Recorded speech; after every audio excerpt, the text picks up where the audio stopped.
Greetings students and welcome to the fifth instructional video of the section The United States of America. In this video we'll be studying the history of the United States west of the Mississippi River. More specifically, we will be learning about the Native American ways of life, the colonial times that west of the United States had. We will be learning how could the United States expand to the west, who settled or who was settling in the west, how did the US expand its land territories, the farming, ranching, and industry and entertainment at the end. First, the Native American way of life. We can divide the Native American into four people. These tribes can be divided into four groups, west of the Mississippi River, of course. The first tribe is the tribes of the Great Plains. Second, the Pueblo people, and we will be learning what is the meaning of the word Pueblo. Third, the Northwest tribes. Finally, the Southwest tribes, and we will have a special focus on the Navajo tribe. Number one, the tribes of the Great Plains. These tribes are divided into two parts. One, the common thing which is expected of any tribe. People who settled along a river, farmed, fished, and did some hunting. Nothing interesting. But the second tribe, or the second part of the Great Plain tribes, is quite interesting. These people who hunted bison along with obtaining meat, not just were sufficient by having meat, but also they used the animal skin and other parts for clothing and homes. They built homes called the tepees, using animal hides stretched over a pole. These tepees could be folded up and moved fairly easy, allowing them to take their homes wherever they want. So, I have a question for you. We say that these people are called the nomadic people. Can you guess what is the meaning of the word nomadic? I want you to pause this video and try to answer this question. So I'm going to answer you in 3, 2, 1, and I hope that you guessed it correct. There are people who do not settle in one place but are always on the move. And as you can see in this picture here, this is an example of the tepees, their homes that are made from the animal skin, which could be folded and carried easily around. Number 2, in the tribes, there are the Pueblo people. And the word Pueblo in Spanish means town or village. When the Spanish came to this part of the United States and they saw these houses which were made of mud, they were extremely fascinated. They got the mud, they baked it and made bricks of it, and they built these houses. Some of these houses could have 600 rooms and could fit up to 1,000 people. Now, the Pueblo people, their homes, as I've said before, were baked from the sun and were made from the dried mud. But another interesting fact about them, they use something that is called dry farming. And this is a conserving method which is practiced where there is a scarce water supply in the region or the area. And they have used this method to grow corn, beans, and squash. Third, we have the Northwest tribes. And as you can see in this picture, in the Northwest Native Americans, they fish for salmon and hunted sea mammals. But you might see something different from any other tribe, that their houses are like huts, or they made or constructed from wood. Because the nature around them and because they had thick forest around them, they could build their large homes out of wood. Finally, and fourth and finally, whatever goes, we have the Southwest tribes, the Navajo tribe. When Europeans came to North America, the life of the Native Americans changed forever. For example, when Europeans brought horses, it was easier for the natives to hunt bison. But also, the Navajo tribe in the north began herding sheep, but Europeans also brought diseases that natives had no natural immunity of. And we are not speaking about diseases like COVID-19 or H1N1. We're speaking about something that humanity have surpassed and found cures for long time ago, or most of the people have natural immunity to. It's like measles and smallpox. These types of diseases kill hundreds of thousands of people because simply they were not accustomed to that and their bodies did not make natural immunity out of that. The second, we have the United States west of the Mississippi River during the colonial times.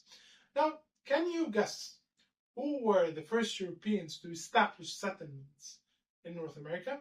I want you to pause this video and try to answer. I'm answering you in 3, 2, 1, and if you said the Spanish, you are absolutely outstanding and amazing.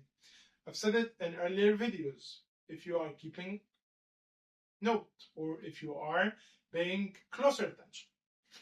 Now, the Spanish founded the first settlement in 1598 near what is now El Paso, Texas, and by the early 1600s they had founded Santa Fe, New Mexico. Soon they spread along the upper ranches of the Rio Grande, which is one of the most important rivers that we will be studying later on when we reach the Mexico lesson.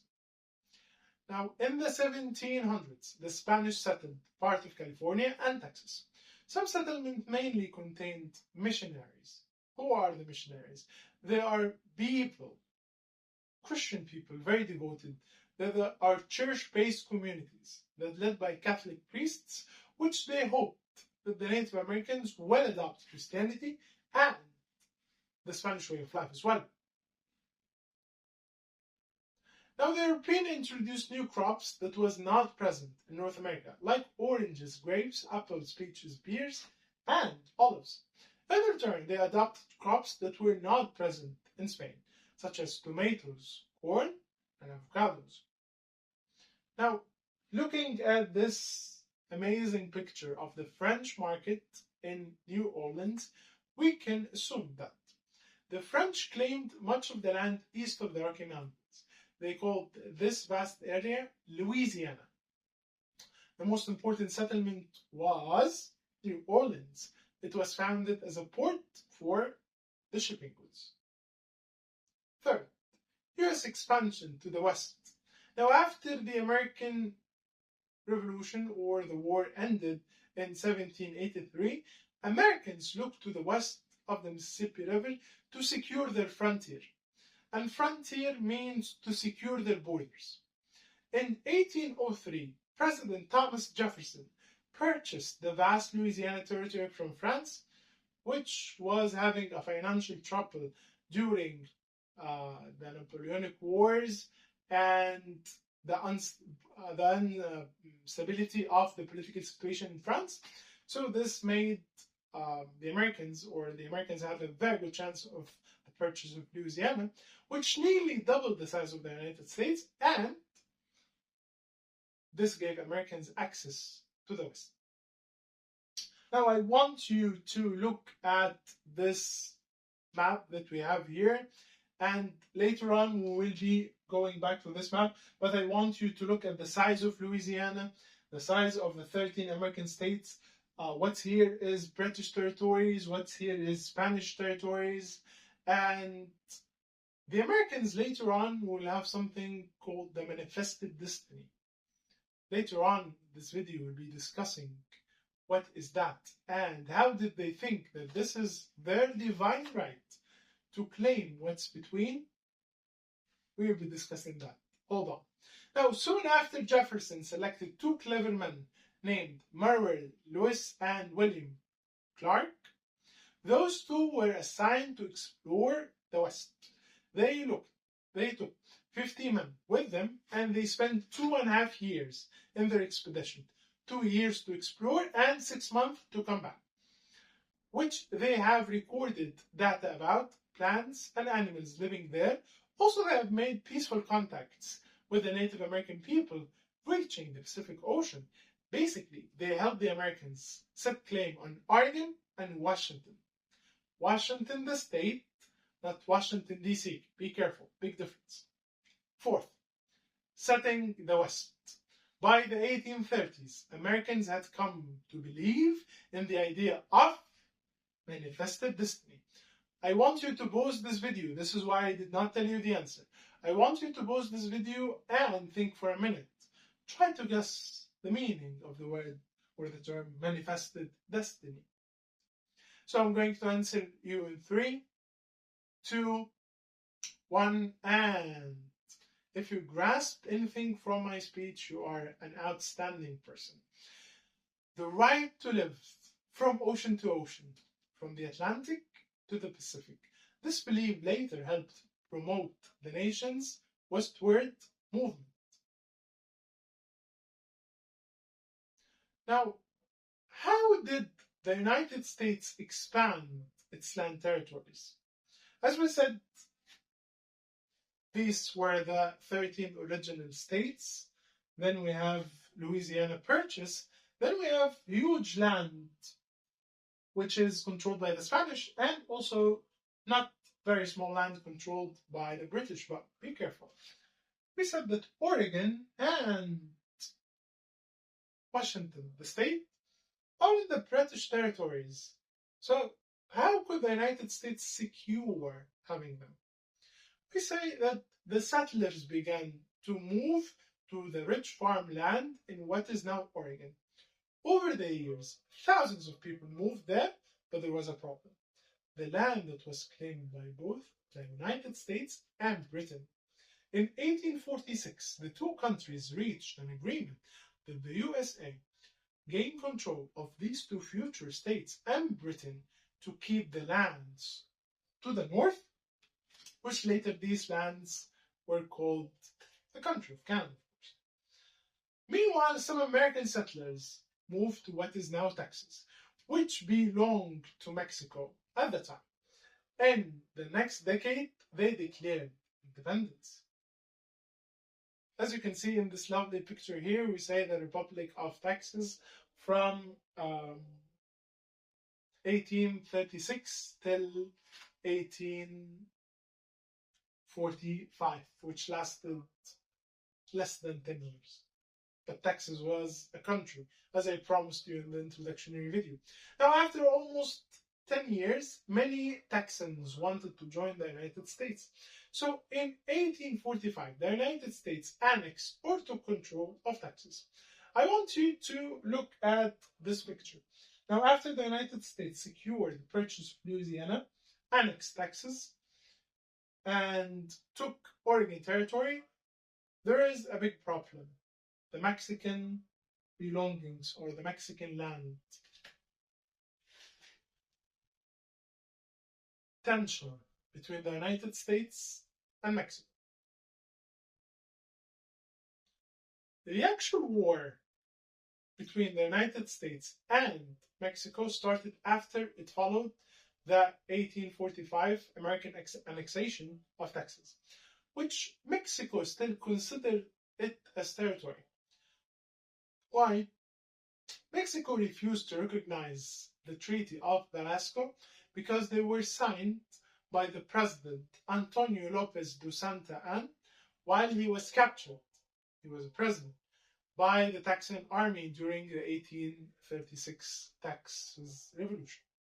So they considered that it has no legal grounds or moral for what it's worth.